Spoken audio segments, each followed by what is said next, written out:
Hey, what's going on, guys? Fate here. Welcome back to the channel, and today I'm here to bring you guys my 88 goals team analysis, draft analysis, whatever you want to call it. Yes, that's right. I will be uploading my 88 goals, whatever season 88 goals is on run. That's right. I will be doing it. I think it's season 7, by the way. So let's get straight into the first pick. The first pick was big man Reggie Alecki. You guys know what Reggie Alecki does. He's the fastest guy you've ever seen.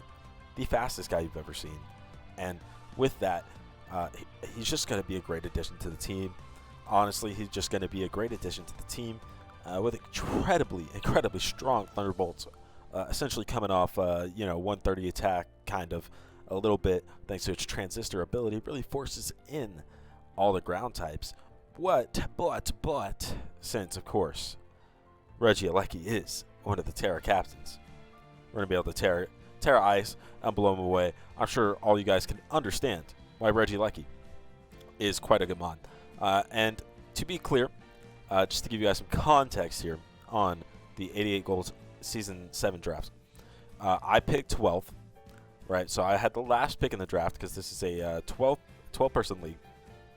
And pretty much most of the good mods that I would have taken were already gone. You know, stuff like Urshifu, Chien-Pao, Palafin, all that stuff was gone.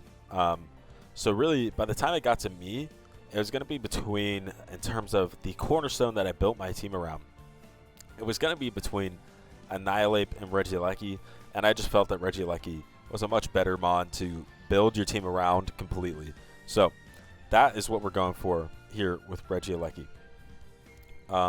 But before we get any farther, be sure to like the video if you'd like it and subscribe for more. Like I said, I'll be putting on my entire 88 Goals Season 7 run through, as well as doing my SDL Season 14 run on here on the YouTube.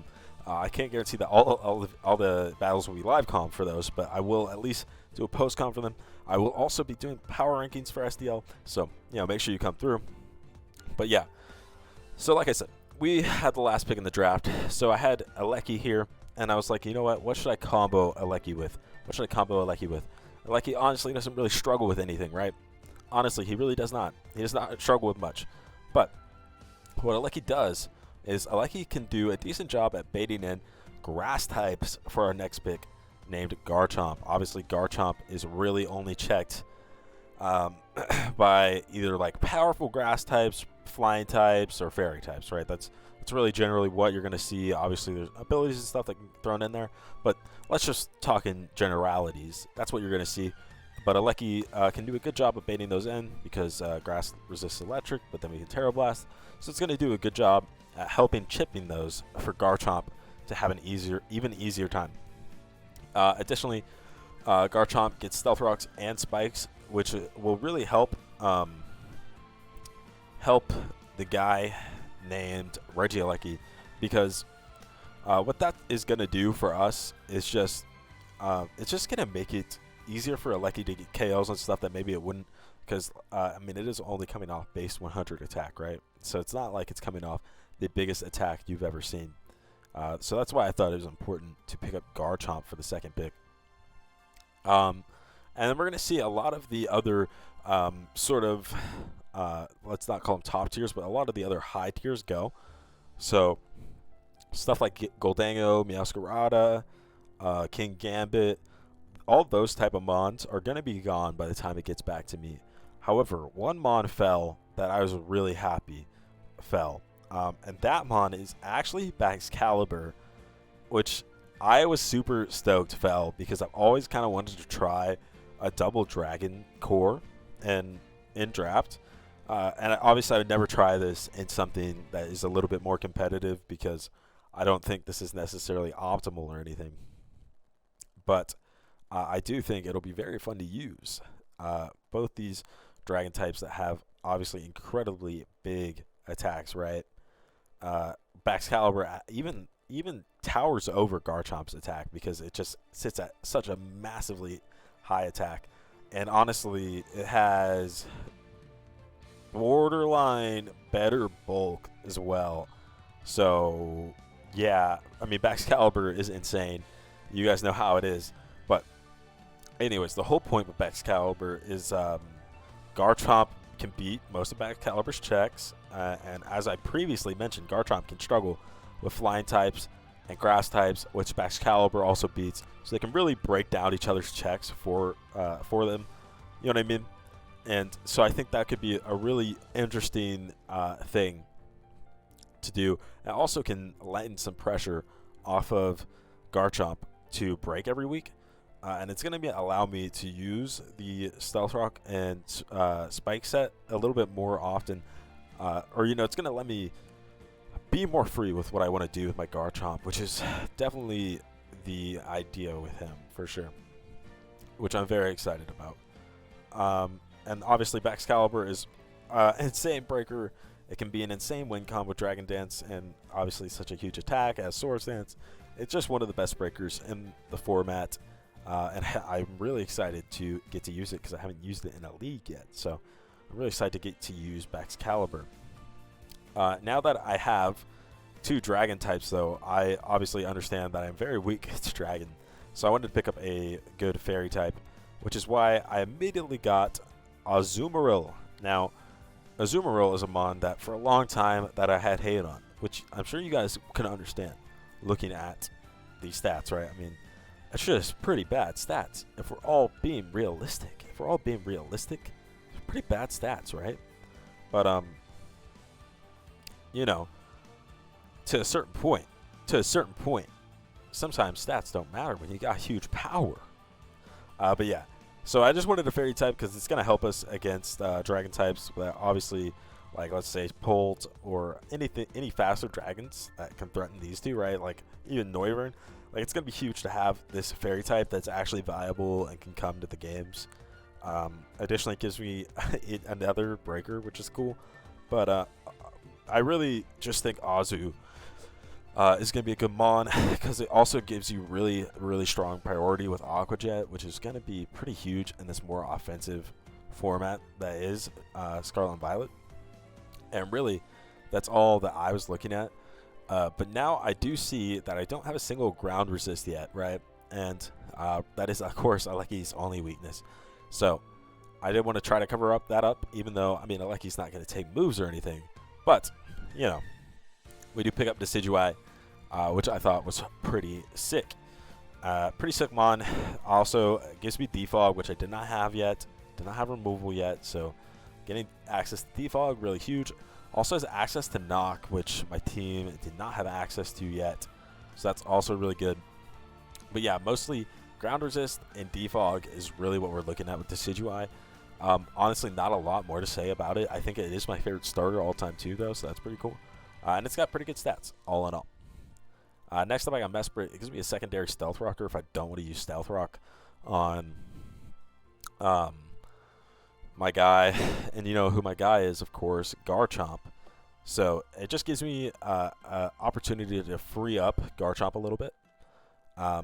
It also can just kind of be a trick machine, but it's a little bit better at it than I think like Yuxi is, because Yuxi like really doesn't want to ever like lock into like actual moves like Psychic or anything. But Mesprit, since it has like real stats and isn't ass, you can actually lock into moves that aren't trick. So I do like Mesprit a little bit more that way. And Mesprit just gives the team a lot of utility that honestly was kind of lacking up to this point, as it was really focused on offense. And you're really going to see me try to fill out the utility a little bit as we go on here. And although, of course, that'll probably be lacking when you take the first 4 picks like I did. Pretty much all focused on offense. But that's just how it is. Next up was Muck. As you see, I did just stack up 2 ghost weaknesses and 2 dark weaknesses.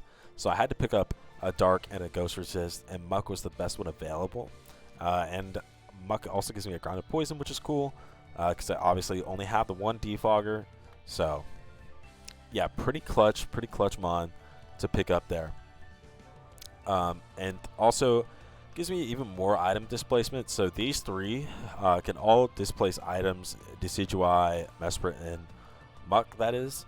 So that's pretty good. Item displacement is kind of hard to come by in this meta. And obviously having a really good Ghost Resist and Dark Resist and a meta with Dragapult and Goldango and all those type of mons, even Gengar, like it's going to be definitely a boon, I think. So I'm pretty happy with the Muk pick. Next up, we picked up Copperajah because we didn't have a Fairy Resist, and we have two dragons. So we also pick up Copperajah. Not the greatest Fairy Resist, I'm not going to lie, but I also think it's completely bringable. Like it's not a great mon, but I don't think I'm ever gonna sit here and be like, oh damn dude, my team's so ass, I had to bring Copperajah. Like I don't think Copperajah is so bad that you have to complain about bringing it. It has a pretty wide move pool, all things considered, and gives me another rocker. So honestly, I'm pretty happy with picking up Copperajah. Next up, we got Heracross. Heracross gives me a good Scarfer, which I felt like the team was kind of lacking. Obviously, Scarfing Mons isn't like priority number one when you have Regieleki on the team, but it still could be something that like it could be something that you just really want to be able to utilize, right? Additionally, it gives me another breaker. Not that my team needed it, but you know, I think having a fighting type is pretty important on most teams because they're just consistently some of the best breakers in the format. You know, so I just think it's a really cool mod. Also gives me another Spiker. So not going to complain about that. And then to round out our relatively offensive team here, we also are going to pick up more Grim, which I also am pretty happy about for however many points I got it at. For 1 point, Morgrim felt pretty good for 1 point. I'm not gonna lie, because if for whatever reason I feel like a matchup is just completely unwinnable without screens or like without doing something a little off the wall, we can bring in the screens, baby. And so obviously that's good. Now, granted, Mesprit also gets screens, and most of the time is probably not necessarily a better setter of screens because it has Prankster, but you know, like it does kind of feign that I'm not just trying to bring screens, whereas Morgrim is just straight screens. But I digress. I think Morgrim is still something that could be a boon if it has to come, and that's all I'll say about him. So overall, I am pretty happy with the team, to be honest with you. So let me know how you guys feel about the team, and I think the first battle should be up tomorrow, so make sure you guys check that out tomorrow. Subscribe, hit the bell so you know when the battle goes live tomorrow. And with that, I'll catch you guys next time. Peace.